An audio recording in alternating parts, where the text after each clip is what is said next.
జీవన్ రెడ్డి గారు మాట్లాడు. ఎనీథింగ్ మీరు చెప్పండి. ఇప్పుడు మేము అనేక సందర్భాల్లో అనేక రంజాన్లు వచ్చినాయి, అనేక పండుగలు వచ్చినాయి. ఎన్నిసార్లు గిఫ్ట్ ఇచ్చుంటాము? చాలా సందర్భాల్లో గిఫ్ట్. ఇది గిఫ్ట్ కాదని కాదు, ప్రజాభిప్రాయం. మీరు రంజాన్ గిఫ్ట్ ఎవరితో కలిసి ఇచ్చిండ్రు అనుకుంటా? బీజేపీ బీఆర్ఎస్ పార్టీ కలిపి మీరు చేస్తూ ఉన్న ఒప్పందాలు స్పష్టంగా ఈరోజు బయటికి వస్తూ ఉన్నాయి. ఈరోజు మీరు రంజాన్ గిఫ్ట్ ఇస్తే మేము రంజాన్ తర్వాత ఇంకో గిఫ్ట్ ఇస్తాం, మళ్ళీ ఇంకో పండుగ వస్తుంది కదా.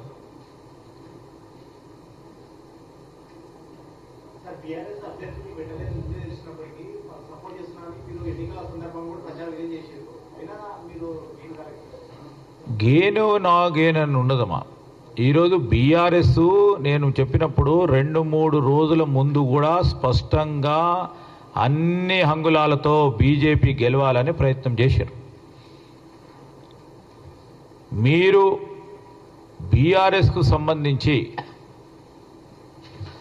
ఆనాడు ఖండన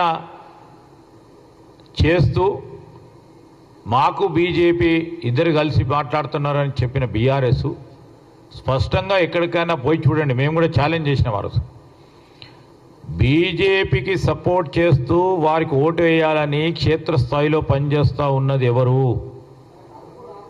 ఏదైనా గ్రామానికి వెళ్ళి చూస్తామని చెప్పినారు, ఛాలెంజ్ కూడా చేసినాం. ఈరోజు రెండు కలిపి ఒక ప్రయత్నం చేశారు.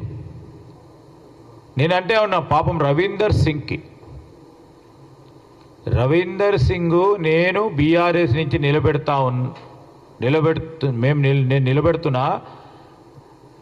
నాకు పూర్తి స్థాయిలో పరోక్షంగా బీఆర్ఎస్ పార్టీ సపోర్ట్ చేస్తున్నది అన్నప్పుడు ఎన్ని ఓట్లు వచ్చినాయి?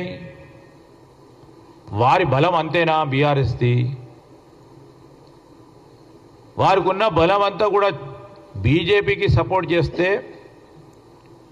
వారికి బీజేపీ మధ్య గల సత్సంబంధాలు, ఆ బంధం ఇంకా పటిష్టంగా ఒక ఫెవికాల్ బాండ్గా ఏర్పడాలనే ఆలోచనతోనే ఒక ప్రయత్నం చేసిండ్రు.